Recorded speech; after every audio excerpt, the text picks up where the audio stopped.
Bem-vindos ao conceito e bem-vindos ao Médio Básico, certo? Onde aqui vocês vão aprender da base até a constituição de conteúdos mais avançados, com o intuito justamente de prontificá-los para os demais vestibulares, Enem, particulares, US.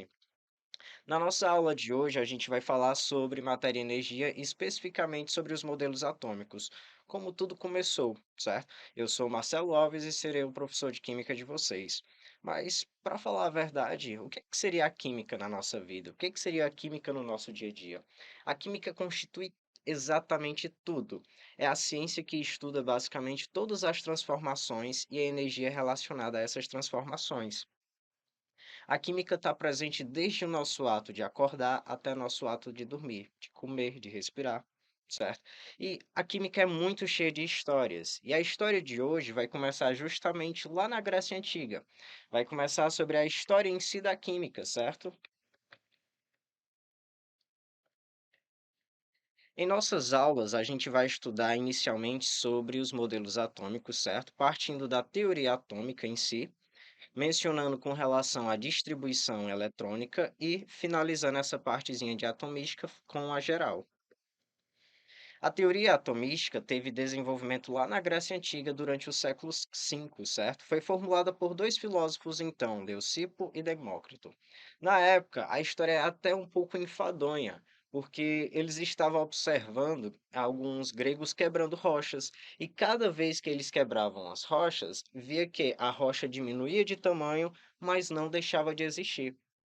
Então, esses dois grandes cientistas pensaram: a matéria deve ser constituída de partículas que não somos capazes de ver, partículas essas que são invisíveis ao nosso olho nu.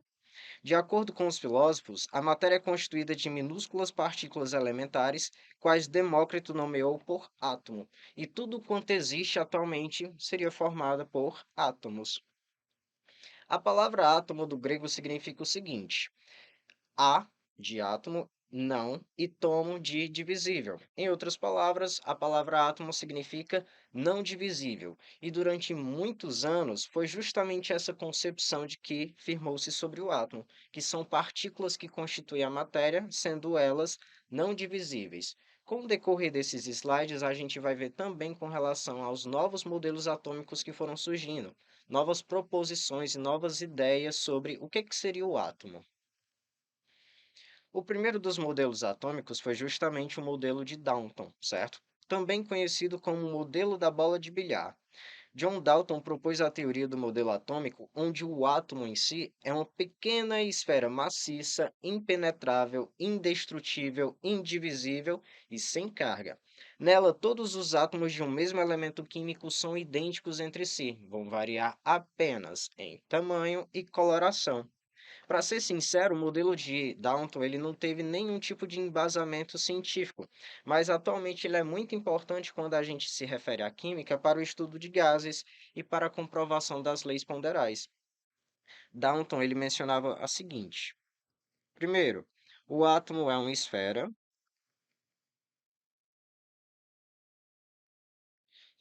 esta maciça, indivisível e indestrutível. Comparou então esse modelo à ideia da bola de bilhar.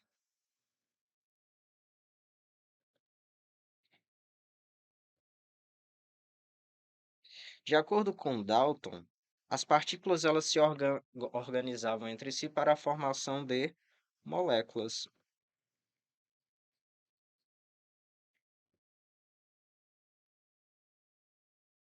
Os átomos em si formam moléculas ao se combinar com outras partículas em números inteiros.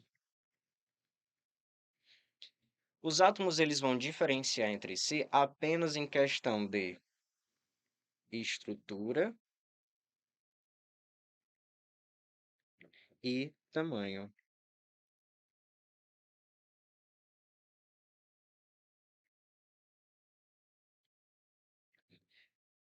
Apesar do modelo de Dalton ele não ter toda uma experimentação científica, ele é muito importante para a gente poder analisar as características dos átomos e das estruturas que formam a matéria. Apesar de não ter tido tantos experimentos assim relacionados, o modelo de Dalton também é muito importante porque ele é precursor para os demais modelos atômicos.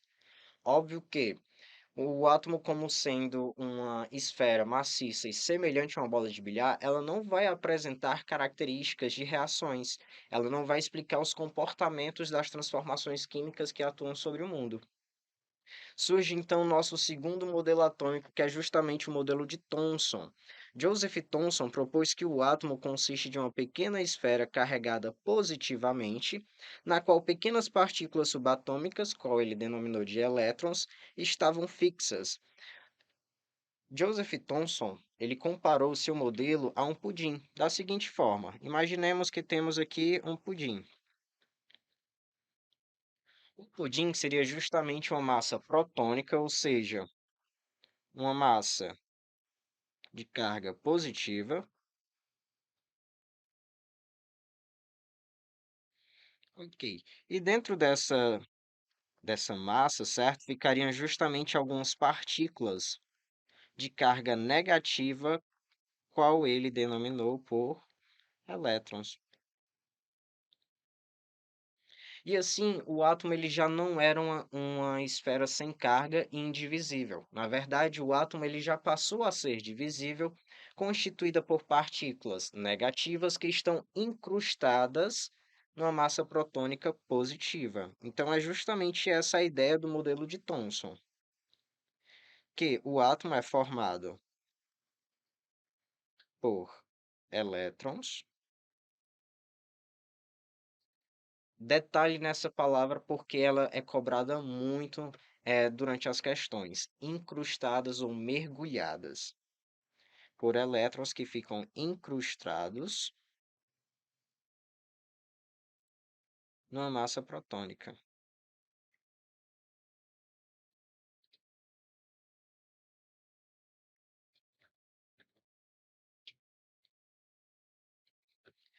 Show, perfeito. A ideia é que esse pensamento surgiu na época devido ao fato de que estava se começando a analisar o comportamento elétrico das coisas. Na verdade, o modelo de Thomson ele é bastante importante justamente para que se possa desvendar o caráter elétrico da matéria. Quase que 100 anos depois surge então o modelo atômico de Rutherford. O modelo atômico de Rutherford ele é comparado a um sistema planetário, pois, assim como o Sol, que está no centro do sistema solar, certo? Estaria justamente o núcleo do átomo. E ao redor do núcleo do átomo estariam justamente partículas negativas, que seriam justamente os elétrons, circundando ao redor do núcleo. Rutherford descreveu que o átomo é constituído por um núcleo pequeno, denso e de carga positiva, uma região composta por elétrons, que seria no caso a eletrosfera, em um movimento aleatório e um vasto vazio.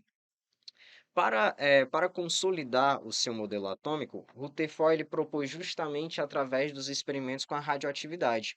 Na época, Madame Marie e Peter Curie, certo, estavam estudando a radioatividade e analisando o comportamento da liberação de energia através delas, certo?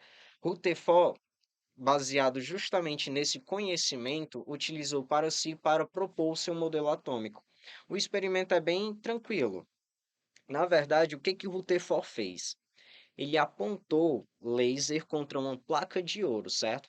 E ao apontar um laser contra uma placa de ouro, ele observou três comportamentos enfadonhos. Se a gente imaginar justamente essa placa aqui, esse laser é constituído de partículas alfa que têm carga positiva. Vamos imaginar o seguinte: partículas positivas estão se chocando contra essa placa de ouro, certo? Resultando em três comportamentos. Vamos imaginar que essa é a nossa placa de ouro.